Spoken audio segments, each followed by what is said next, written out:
बांकीपुर का नेता कैसा हो? बिहार की बांकीपुर विधानसभा सीट पर होने जा रहा उपचुनाव अब केवल एक विधायक चुनने का जरिया नहीं रह गया है। ये चुनावी समर अब सीधे तौर पर बिहार के मुख्यमंत्री सम्राट चौधरी और जनसुराज के सूत्रधार प्रशांत किशोर के बीच व्यक्तिगत प्रतिष्ठा, तीखे बयानों और प्रतीकों की सबसे भीषण लड़ाई में तब्दील होने वाला है। अभी बांकीपुर में चुनाव होगा, ईवीएम पर आप जाकर भाजपा के विरुद्ध में वोट दीजिए, भाजपा को हराइए। यहाँ से लेकर प्रधानमंत्री आवास तक खबर हो जाएगी। अरे मेरे भाई, बांकीपुर जहाँ 35 साल से नहीं हारे थे, वहां की जनता ने जो अगर हमको हरा दिया, इसका मतलब है कि जो हम कर रहे हैं, जिसको बैठाए हैं, वो बिहार की जनता को स्वीकार्य नहीं है। ये चुनाव तय करेगा कि आने वाले समय में बिहार की राजनीति पर किसकी चौधराहट बरकरार रहेगी। सियासी गलियारों में इस लड़ाई को मुरेठा वर्से चोटी का नाम दिया जा रहा है। कभी नीतीश कुमार को सत्ता से उखाड़ने का संकल्प लेकर सिर पर मुरेठा बांधने वाले सम्राट चौधरी आज सूबे के मुख्यमंत्री हैं। वहीं अब तक बिना चोटी यानी टीकी के घूमने वाले प्रशांत किशोर अचानक सिर पर बाल बढ़ाकर पारंपरिक हिंदू धर्म और सवर्ण अस्मिता के प्रतीक टीक रखने वाले लुक में नजर आ रहे हैं। सम्राट चौधरी और प्रशांत किशोर के बीच का विवाद नया नहीं है। पिछले साल नवंबर 2025 के बिहार विधानसभा चुनाव के दौरान दोनों नेताओं ने एक दूसरे पर जमकर कीचड़ उछाला था। प्रशांत किशोर ने खगड़िया की एक रैली में सम्राट चौधरी को सीधे निशाने पर लेते हुए उन्हें 7वीं फेल तक कह दिया था और उनकी डिग्री पर बड़े सवाल खड़े किए थे।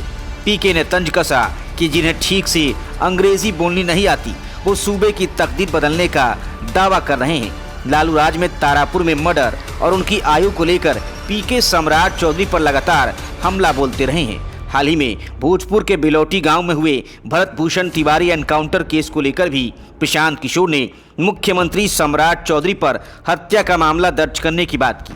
पीके ने सरकार की एनकाउंटर नीति को कानून का मर्डर बताया, जिस पर सम्राट चौधरी ने भी कड़ा पलटवार करते हुए पीके को झूठ की खेती करने वाला और केवल हवाई बातें करने वाला नेता करार दिया। बिहार की राजनीति हमेशा से प्रतीकों के सहारे चलती आई है। इस उपचुनाव में दोनों नेताओं के प्रतीक चिन्ह वोट बैंक को साधने का बड़ा जरिया बन गए हैं। सम्राट चौधरी ने बीजेपी में आने के बाद कसम खाई थी कि जब तक नीतीश कुमार को गद्दी से नहीं हटाएंगे, मुरेठा नहीं खोलेंगे।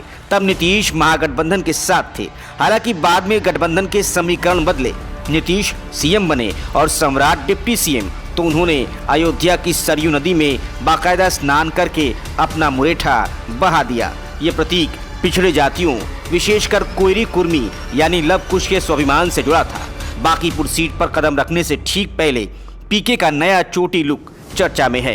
हिंदू परंपरा में चोटी या शिखा को ब्राह्मण, भूमिहार, कायस्थ और राजपूत जैसी सवर्ण जातियों में धर्म और ज्ञान का प्रतीक माना जाता है। साधु संत और महात्मा अमूमन बालों को बढ़ाकर चोटी रखते हैं। बांकीपुर चूंकि सवर्ण बाहुल, विशेषकर कायस्थ ब्राह्मण बहुल सीट है, इसलिए पीके के इस बदले रूप को भाजपा के इस परंपरागत वोट बैंक में सिंधमारी के प्रयास के तौर पर देखा जा रहा है। बांकीपुर का ये दंगल सिर्फ एक विधानसभा सीट का उपचुनाव नहीं है। ये सम्राट चौधरी के लिए मुख्यमंत्री के तौर पर उनकी पहली बड़ी सांगठनिक परीक्षा है। अगर प्रशांत किशोर अपने चोटी वाले सोशल इंजीनियरिंग कार्ड से सवर्णों को रिझा लेते हैं, तो बिहार में बीजेपी के सबसे सुरक्षित गढ़ में दरार आ जाएगी। बांकीपुर का ये रण क्षेत्र अब पूरी तरह से तैयार है, जहां भाजपा अपने राष्ट्रीय अध्यक्ष नितिन नवीन की विरासत को बचाने के लिए पूरी ताकत झोंक रही है। वहीं प्रशांत किशोर खुद को बिहार के अगले विकल्प के रूप में स्थापित करने के लिए करो या मरो की स्थिति में है। 30 जुलाई को बांकीपुर की जनता ये तय कर देगी कि बिहार की सत्ता पर सम्राट चौधरी का मुरेठा राज अपनी धाक जमाए रखेगा या प्रशांत किशोर की चोटी वाली रणनीति नए युग की शुरुआत करेगी।